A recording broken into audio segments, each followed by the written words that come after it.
Puji Tuhan, sekali lagi saya mengucapkan shalom dan selamat pagi buat setiap saudara. Kesempatan pagi hari ini, saudara ya, saya akan berbagi dengan saudara. Saya akan melepaskan sebuah pengajaran firman Allah yang saya berikan judul, Apakah Tuhan di pihak kita? Mengingat hari ini kita berada pada tanggal 27 Desember. Artinya tinggal berapa hari lagi? 4 hari lagi. Kita akan mengakhiri menyelesaikan tahun 2023. Kiranya firman Allah yang saya bagikan sama saudara menjadi pesan penting untuk kita mengakhiri tahun sekaligus kita siap menyongsong menjalani tahun baru 2024. Kita akan fokus bicara tentang apakah Tuhan di pihak kita. Langsung saja kita akan baca ayatnya, Mazmur pasal 118. Kita akan baca dua ayat bersama-sama, ayat 6 dan ayat yang ke-7. Kita baca langsung sama-sama dua ayat ini saudara ya. Mazmur 118 ayat 6 sampai 7, 1, 2 dan 3. Tuhan di pihakku, aku tidak akan takut. Apakah yang dapat dilakukan manusia terhadap aku? Tuhan di pihakku, menolong aku. Aku akan memandang rendah mereka yang membenci aku. Jadi tema firman Tuhan yang kita bahas pagi ini, saya sengaja membuat temanya dalam bentuk pertanyaan. Apakah Tuhan di pihak kita?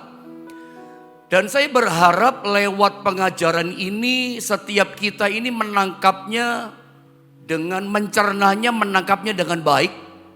Supaya kita tidak salah memahami, tidak salah menerima ini firman Allah. Sekali lagi saya mau katakan pada bagian awal, mari saya ajak setiap kita untuk kita menerima dan mencerna firman Allah yang saya sharingkan sama saudara pagi ini. Cernalah dengan baik-baik ya. Saya rindu sebetulnya lewat firman Allah ini sebanyak mungkin orang percaya, orang Kristen boleh mendengar, menerima firman Allah ini. Sebab itu pagi ini sebelum kita lebih jauh menerima firman, Anda bisa sharingkan pengajaran ini kepada banyak orang. Karena kerinduan saya sebanyak-banyaknya orang percaya, sebanyak-banyaknya orang Kristen boleh menerima, mendengar sampai memahami, mengerti firman Allah ini. Kita bicara tentang apakah Tuhan di pihak kita. Saudara, kalau kita perhatikan dari pembacaan dua ayat tadi, apa yang terjadi kalau Tuhan ada di pihak kita? Saya baca ulang sedikit ini ayat firman Allah, saudara ya. Perhatikan baik-baik. Dikatakan begini, Tuhan di pihakku, kata pemazmur. Apa yang terjadi? Aku tidak akan takut. Lalu kemudian, apakah yang dapat dilakukan manusia terhadap aku? Saya lanjut langsung ayat yang ke-7. Pemazmur berkata begini lagi, Tuhan di pihakku, menolong aku. Aku akan memandang rendah mereka yang membenci aku. Dari dua ayat ini kita temukan, kita dapatkan apa yang terjadi ketika Tuhan yang kita percaya itu ada di pihak kita. Yang pertama dikatakan, hasilnya adalah kita tidak akan takut. Aku tidak takut. Kenapa kita tidak takut? Karena Tuhan menolong aku, Tuhan menolong kita. Saya percaya kalau Tuhan ada di pihak kita, maka yang terjadi begini, kita tidak takut menghadapi masalah apapun juga yang kita hadapi. Tidak ada cemas, tidak ada kekhawatiran, karena kita begitu yakin Tuhan akan pasti datang bertindak untuk menolong kita. Ini yang kita temukan dalam dua ayat ini. Mazmur 118 ayat 6 dan ayat 7. Kecemasan, ketakutan menghadapi situasi di depan kita itu akan tereliminasi. Mungkin kita mendengar namanya prediksi di tahun ke depan. Ekonomi sukarkah, pekerjaan sukarkah, persaingan, bahkan muncul macam-macam tantangan ke depan yang mungkin menakutkan kita. Tapi saya percaya ini pesan firman Allah penting buat setiap kita. Selalu saya katakan kita nggak perlu tanya kepada orang-orang pintar ramalan bagaimana masa depan saya di depan sana. Kita nggak perlu tanya bagaimana masa depan pekerjaan saya termasuk kesehatan saya bagaimana Pak tahun depan. Anda tidak perlu dengar tanya kepada ramalan-ramalan segala macam. Karena pagi ini Anda mendapatkan pesan firman Allah. Yang penting begini, pastikan apakah Tuhan ada di pihak kita. Itu yang penting. Makanya dari awal saya katakan Anda mesti mencerna firman Allah dengan baik-baik. Supaya jangan salah menerimanya. Dan perdengarkan firman Allah ini kepada sebanyak-banyaknya saudara seiman kita. Saya ingin sampaikan sesuatu sama saudara lewat pesan di akhir tahun ini. Saya mau bawa saudara lebih dalam supaya Anda memahami, tapi jangan salah Anda mencernanya ya. Hal yang pertama yang saya katakan penting, yang saya coba lepaskan bagikan sama saudara adalah kalimat ini. Perhatikan gambar ini baik-baik. Saya kasih statement sama saudara begini.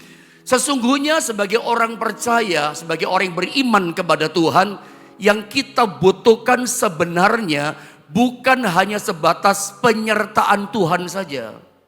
Tetapi, ini judul kita tadi, pastikan apakah Tuhan di pihak kita.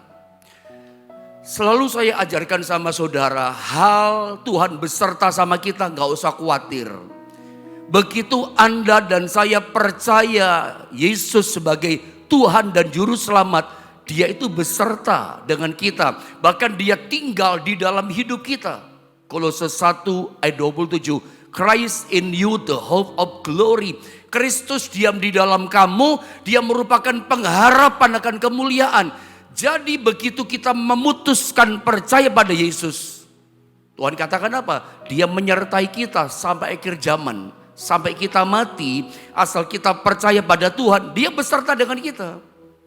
Tetapi saya mau bawa saudara pada pesan di akhir tahun ini, bahwa sesungguhnya sebagai umat Tuhan, sebagai orang yang percaya kepada Tuhan, yang kita butuhkan itu bukannya sebatas penyertaannya. Kalau urusan beserta, Tuhan beserta dengan kita. Tetapi apakah Tuhan di pihak kita? Saya coba kasih beberapa pandangan-pandangan yang realita, contoh-contoh yang ada di Alkitab. Contoh yang pertama, misalnya Anda pasti ingat kisah peperangan Gideon mengalahkan Midian.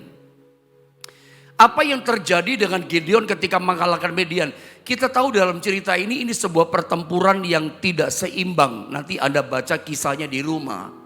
Karena Gideon itu dengan 300 pasukannya, prajuritnya cuma 300 orang. Sedangkan Midian jumlah tentaranya kurang lebih 135.000. Nggak sebanding dong, 300 lawan 135.000 orang. Ini peperangan yang saya beri nama peperangan yang tidak seimbang. Kalau kita suruh menilai, ya pasti kalah prajuritnya Gideon. Tapi lihatlah, nilailah, pandang secara rohani, peperangan antara Gideon dengan tentara Midian, ini bukan jumlah 300-nya. Tapi siapakah yang ada di pihak Gideon? Itu yang penting. Karena kita bicara apakah Tuhan di pihak kita. Jangan dilihat jumlah 300-nya. Tapi siapa yang ada di pihak Gideon? Tuhan ada di pihak Gideon. Lihat dalam peperangan ini. Sederhana. Tentara Midian itu dikalahkan. Itu bukan dengan kekuatan pedang, tombak atau lembing. Bukan dengan panah. Bukan dengan kekuatan dunia. Tapi Tuhan berkata begini, Gideon suruh tentara itu bawa apa? Obor yang dinyalakan sama buli-buli. Ditutup. Lalu Tuhan katakan, pecahkan kendi itu atau buyung itu. Obornya nyala, tentara Midian itu kayak silau matanya, kaget, gak kenal kawan, gak kenal lawan. Mereka bunuh-bunuhan, mati semua. 135.000 orang tentara Midian. Lihat, padahal secara logika, secara hitung-hitungan kalkulasi, pasti menang tentara Midian. 100% pasti menang. Bagaimana tidak? 135.000 prajurit lawan 300 jumlahnya. Harusnya menang 100%. Gideon dengan tentaranya gak mungkin menang. Mustahil bisa menang. Tapi kita lihat siapa dulu di pihak Gideon. Kalau Tuhan di pihak Gideon, yang saya mau nyatakan sama saudara, yang tidak mungkin jadi mungkin. Yang sukar sekali Tuhan bikin jadi mudah. Itu maksud saya.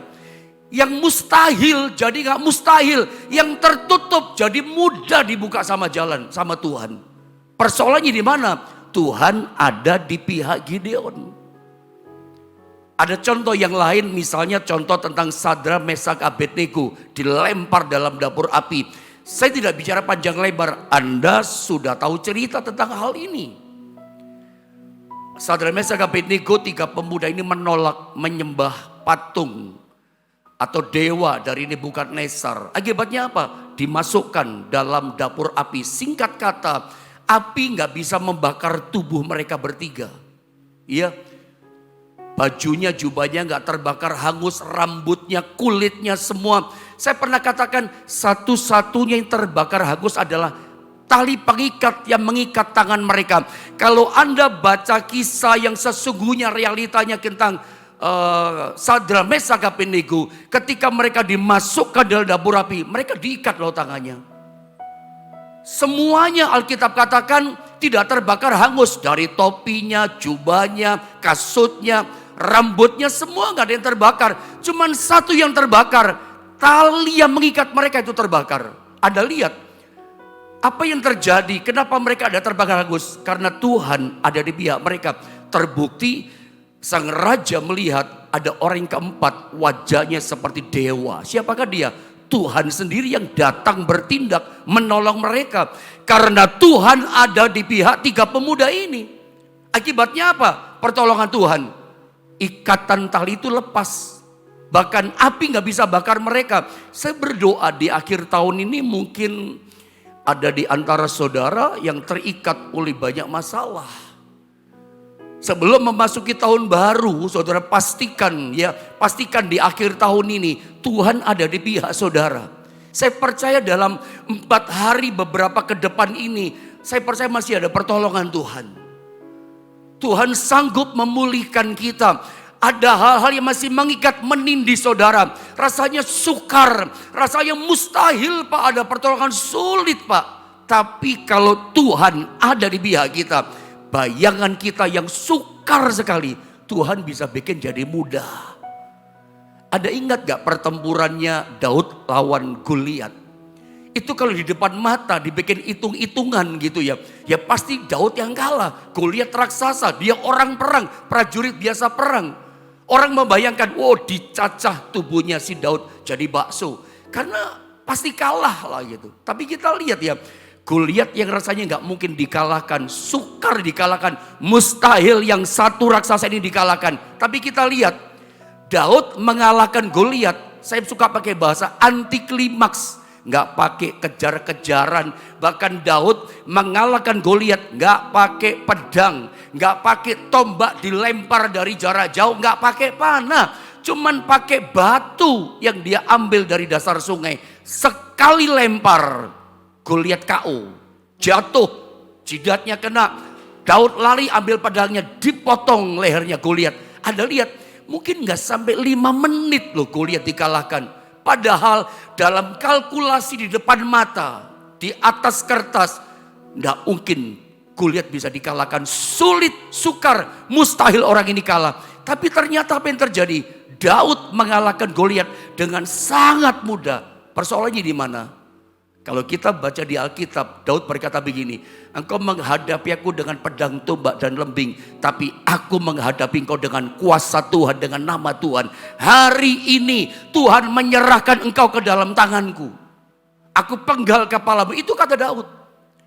Jadi persoalannya begini, pastikan apakah Tuhan di pihak kita. Hari itu kalau Daud dia dengan mudah bisa mengalahkan Goliat, karena memang Tuhan ada di pihaknya dia. Sama dengan kisah tembok Yeriko, tembok yang tidak mungkin diruntuhkan, tapi dengan mudah diruntuhkan. Kenapa? Tuhan ada di pihak Yosua. Contoh terakhir tentang Daniel di gua singa. Kita tahu cerita ini. Saya sengaja menunjukkan cerita-cerita sejarah di Alkitab. Ini loh orang-orang yang pernah mengalami pertolongan Tuhan. Ini loh orang-orang yang pernah mengalami mujizat. Sebab apa? Tuhan ada di pihak mereka. Daniel singkat kata ketika dilempar dalam gua singa karena dia menolak untuk tidak menyembah kepada Tuhan, dia tetap menyembah kepada Tuhan. Dilarang kan, mesti menyembahnya mintanya kepada dewa atau kepada raja. Tapi dia tetap menyembah kepada Tuhannya. Satu hari 3 kali dia memuji menyembah Allahnya. Masuk dalam gua singa. Tapi kita lihat ketika dia dimasuk ke dalam gua singa, singa gak bisa makan dia loh.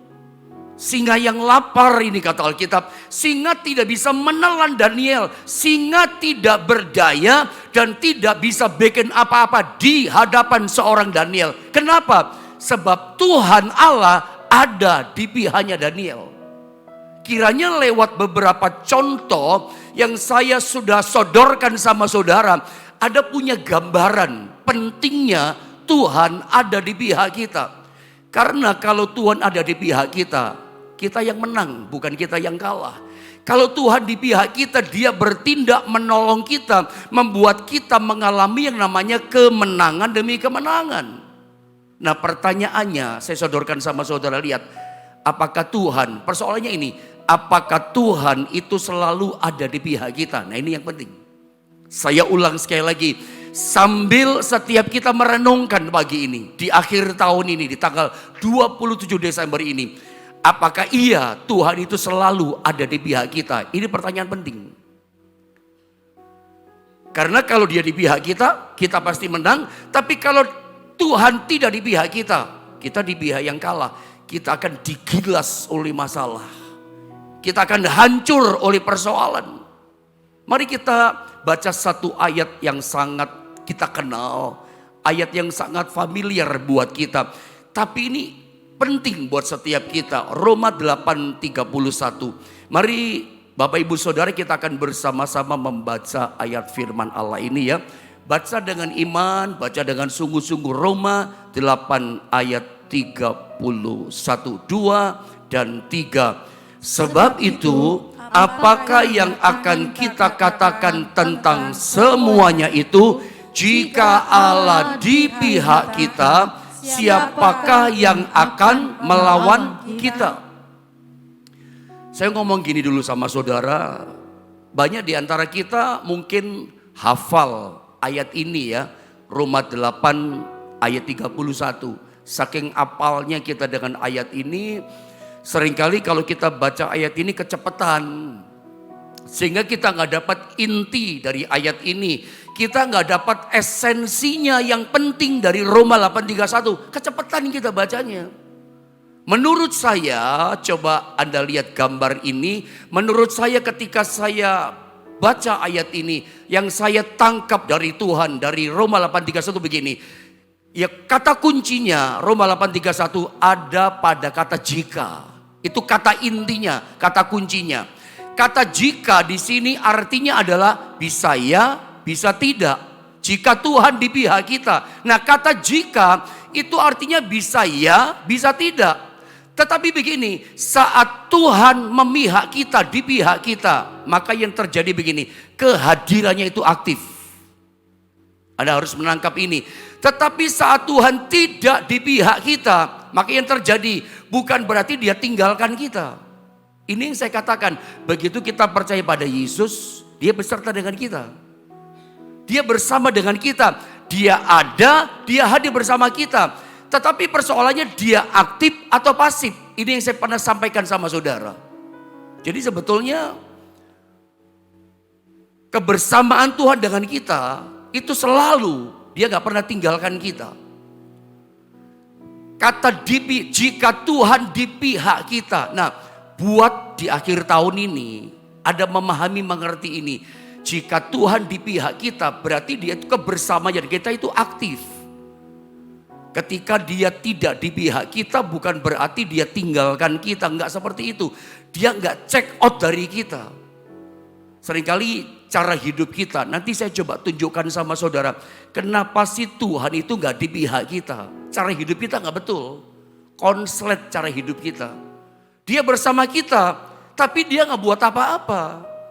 Makanya kita sering mendengar ada banyak hamba Tuhan mengajarkan kepada kita, Tuhan beserta dengan kita, Tuhan bersama dengan kita, tetapi apakah dia menolong kita? Nah ini persoalannya. Seringkali kita jalan ada bersama dengan orang, kita jatuh, tapi orang bersama dengan kita diam saja. Dia nggak nolong, itu pasif namanya. Tuhan bukan sekedar dia beserta dengan kita. Tuhan, dia sebetulnya rindu bukan hanya keberadaannya ada bersama kita. Dia mau tolong kita, dia mau bertindak kasih kemenangan sama kita. Kuncinya di sini, dia mesti di pihak kita. Nah, saya coba dengan cepat tunjukkan sama saudara begini. Ibrani 13 ayat 5b itu katakan, aku sekali-kali tidak akan membiarkan engkau, kita hafal ini ayat, dan aku sekali-kali tidak akan meninggalkan engkau. Terima ini sebagai kebenaran. Sampai kapanpun dia gak pernah tinggalkan kita, gak pernah check out. Saya akan tunjukkan satu contoh ya. Israel satu kali ketika melawan kota Ai, itu kalah mereka. Kota Ai kota kecil, padahal lawan kota Yeriko, saya sempat tadi kasih contoh sama saudara, kota besar, kota yang temboknya berkubu, kota yang dianggap di masa perjanjian lama gak mungkin dihancurkan, gak mungkin direbut, gak mungkin ditembus temboknya, mustahil dikalahkan kota Yeriko. Tapi hari itu kalah oleh Yosua dan Israel. Kenapa? Tuhan ada di pihaknya Israel. Yang gak mungkin ditembus roboh temboknya. Karena Tuhan di pihak mereka. Setelah kota Yeriko, jadi sebelum masuk tanah Kanaan, menghadapi pertama kota Yeriko, ada kota kedua yang harus mereka kalahkan. Kota kecil namanya kota Ai. Mengherankan, lawan kota Yeriko yang besar mereka menang. Tuhan kasih kemenangan memang, tapi lawan kota Ai yang kecil tidak seberapa penduduknya. Sampai tua-tua Israel berkata, Yosua, jangan bikin susah-susah orang Israel. Nggak usah bawa banyak-banyak, kata pengintai. Termasuk tua-tua Israel, bawa beberapa ribu orang saja. Kota Ai kecil pasti menang, ternyata kalah. Lawan kota besar yang nggak mungkin dikalahkan, menang. Lawan kota kecil kalah, kenapa? Tuhan gak di pihak Yosua dan Israel. Sehingga lawan kota Ai yang kecil kalah. Coba renungkan pagi ini. Dari mulai bulan Januari sampai bulan 12 di akhir tahun ini. Anda pasti ngalami kemenangan demi kemenangan kan. Kadang-kadang kita heran. Ya, dalam dagang Anda bersaing dengan pebisnis yang besar modalnya. Anda menang. Tapi kadang-kadang Anda mengalami dengan saingan kompetitor yang bisnisnya itu kecil, Anda lebih besar, Anda bisa kalah. Jobnya Anda kalah, proyeknya Anda kalah. Kenapa? Jangan-jangan Tuhan tidak di pihak kita, di pihak saudara. Ada yang salah. Lawan Yeriko menang, lawan Ai kalah. Kadang kita sukses, kadang kita gagal. Kenapa kita mengalami seperti itu? Makanya pertanyaannya, pastikan apakah Tuhan ada di pihak kita. Itu yang penting. Ini esensi inti yang kita mau bicara, saudara. Saya coba tunjukkan sama saudara, kapan sih Tuhan tidak memihak kita? Supaya jelas skril, kapan Tuhan tidak memihak kita? Saya tunjukkan beberapa contoh. Yang pertama, saya kembali pakai contoh kota Ai. Saat kita hidup di luar kehendak Allah. Israel ketika melawan kota Ai, mereka kalah. Kenapa? Karena ternyata pada waktu Yosua 7 menceritakan, pada waktu mereka berperang dengan Yeriko, ada seorang yang bernama Achan bin Karmi. Mungkin tidak usah dibaca ayatnya, saya cerita saja. Ketika Achan bin Karmi, dia itu ikut perang sama Yosua. Ada pesan Tuhan kepada Yosua dan orang Israel. Ada barang-barang yang dikhususkan, ada barang-barang yang harus ditumpas. Yang ditumpas harus ditumpas, gak boleh diambil. Gak boleh diambil untuk dibawa pulang sama mereka. Barang tumpas ya bakar sampai habis ditumpas. Tapi rupanya ada seorang tentara yang namanya Achan bin Karmi. Itu ngambil emas, ngambil perak, ngambil jubah senior. Dia curi, dia ambil. Padahal Tuhan katakan tumpas, tapi dia ambil. Dia pendam di tanah, tidak ada orang tahu. Yosua tidak tahu, mungkin istrinya nggak tahu, tetangganya nggak tahu, kenalannya teman dekatnya nggak tahu. Tapi ada mata yang melihat, Tuhan tahu. Tidak ada tempat yang tersembunyi dari mata Tuhan. Nggak jujur ini orang. Dia nyalai aturan perintahnya Tuhan, tidak ada ketaatan, nggak ada kesetiaan. Barang tumpas mesti barang tumpas, harus ditumpas, nggak boleh diambil. Kalau pada masa kekinian barang tumpas yang harus nggak ada di tengah-tengah hidup kita. Harus ditumpas, nggak boleh ada di tengah-tengah keluarga kita. Misalnya contoh, maafkan di akhir tahun ini saya ngomong terus terang. Saya nggak boleh mengurangi bobot firman. Jimat-jimat itu barang tumpas. Benda-benda bertuah, benda-benda berhala. Ada tahu maksud saya ya? Keris-keris segala macam. Sorry saya katakan apa adanya. Itu barang tumpas yang Tuhan katakan tidak boleh ada di tengah-tengah kehidupan kita, termasuk keluarga kita, termasuk pekerjaan kita. Saya mau tanya, Anda rindu atau tidak di tahun depan 2024 Tuhan ada di pihak saudara? Tuhan ada di pihak keluarga saudara. Tuhan ada di pihak pekerjaan bisnis usahamu. Nomor satu, perhatikan, hidup kita harus sesuai dengan kehendak Tuhan. Yang membuat Tuhan tidak di pihak kita, hidup kita di luar kehendak Tuhan, kita nggak taat, kita nggak nurut sama Tuhan, kita nggak setia berpegang kepada perintahnya Tuhan, itu membuat Tuhan tidak ada di pihak kita. Itu yang bikin kita gagal, itu bikin kita kalah melulu. Mau menang harus Tuhan di pihak kita. Bagaimana caranya? Salah satunya barang tumpas, ya tumpas. Kebohongan jangan ada di hidup kita. Ketidakjujuran jangan ada di hidup kita. Termasuk yang kita tumpas apa? Segala macam dosa, jimat-jimat, benda-benda bertuah. Gini loh, kita nggak perlu itu lagi. Yang kita perlukan cuma satu, Yesus ada di pihak kita. Kita pasti menang. Saya percaya tahun ke depan 2024 itu menjadi tahun kemenangan buat saudara. Asal begini, Tuhan ada di pihak saudara. Pastikan di pekerjaanmu itu ada Tuhan. Dia aktif gitu loh. Kalau cara hidup kita seperti yang namanya Akhan bin Karmi. Dia ada sih bersama kita. Dia beserta kita tapi pasif. Dia ada tapi gak bertindak menolong. Kenapa sih? Dia beserta. Dia gak check out. Dia gak tinggalkan kita. Dia ada tapi seperti gak ada. Jangan dipikir Tuhan itu kerjanya masuk keluar, dia ada tapi diam saja dia. Dia beserta kita tapi dia tidak melakukan apa-apa.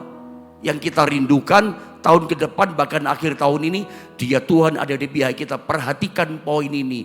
Jangan sampai hidup kita di luar kehendak Tuhan. Ingat, kita mesti tumpas. Kita mesti hilangkan semua dosa, kejahatan, ketidaktaatan, termasuk benda-benda barang tumpas semuanya. Yang kita butuhkan cuma satu, Tuhan ada di pihak kita. Belajar dari kisah Akhan bin Karmi. Ya, tidak jujur dia. Akhirnya apa yang terjadi? Kalah lawan kota Ai. Yang kedua, kita belajar ini. Yang kedua, saat kita mengasihi dunia. Nah ini penting. Jadi kalau Anda rindu tahun depan Tuhan ada di pihak kita, di keluarga kita, di bisnis usaha pekerjaan kita. Nomor dua, saat kita mengasihi dunia, maka Tuhan ada di pihak kita. Saat kita mengasihi Tuhan, Tuhan di pihak kita. Saya baca ayatnya, Yakobus 4 ayat yang keempat. Begini kata firman Tuhan. Hai kamu, orang-orang yang tidak setia. Ya, tidakkah kamu tahu bahwa persahabatan dengan dunia adalah permusuhan dengan Allah? Jadi barang siapa hendak menjadi sahabat dunia ini, ia menjadikan dirinya musuh Allah. Sorry saya katakan, kalau kita menjadi musuhnya Allah, saya mau ngomong gini sama saudara, siapa yang bisa bela kita? Siapa yang bisa tolong kita? Gak ada. Gak ada saya katakan. Kalau kita menjadi musuhnya Allah, gak ada yang bisa tahan tolong kita. Siapa sih yang bisa lawan Tuhan? Gak ada. Tuhan pasti menang, kita yang kalah. Makanya belajar gitu saudara ya. Biar kita mengasihi Tuhan.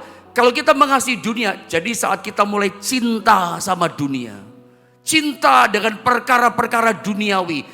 Kita lebih mengutamakan perkara dunia dari perkara-perkara rohani.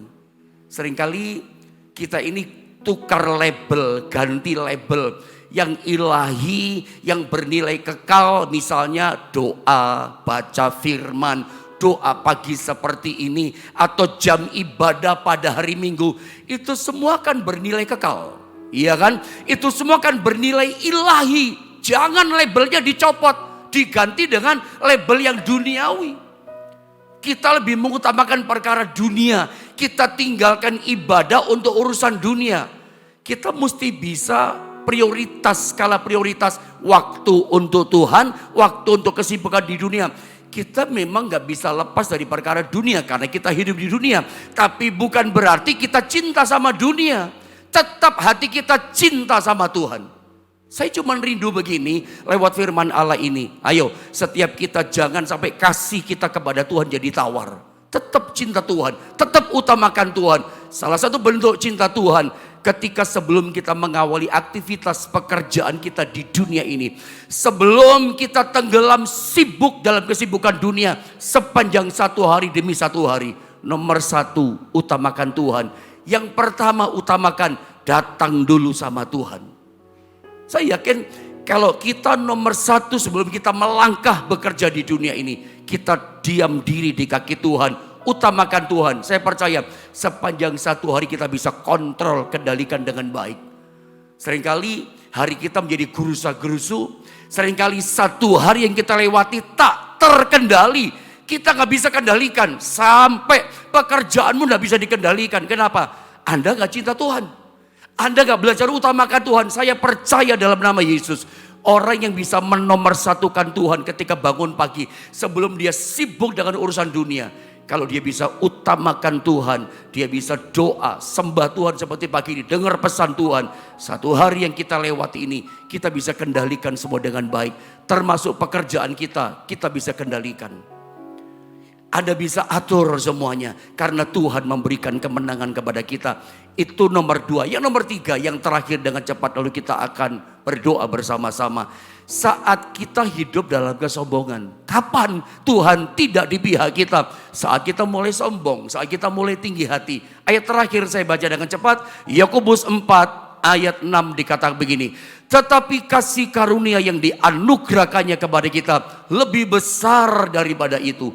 Karena itu ia katakan, Allah menentang orang yang congkak, yang sombong tinggi hati, tetapi mengasihani orang yang rendah hati. Jelas, kita mau pilih mana?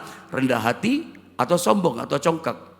Alkitab katakan Tuhan menentang, Tuhan melawan orang yang sombong. Makanya seringkali kita itu merasa begini, kita sukses, kita berhasil, merasa diri kita yang hebat, strategi saya yang hebat. Sekarang kita kembalikan semua pada Tuhan.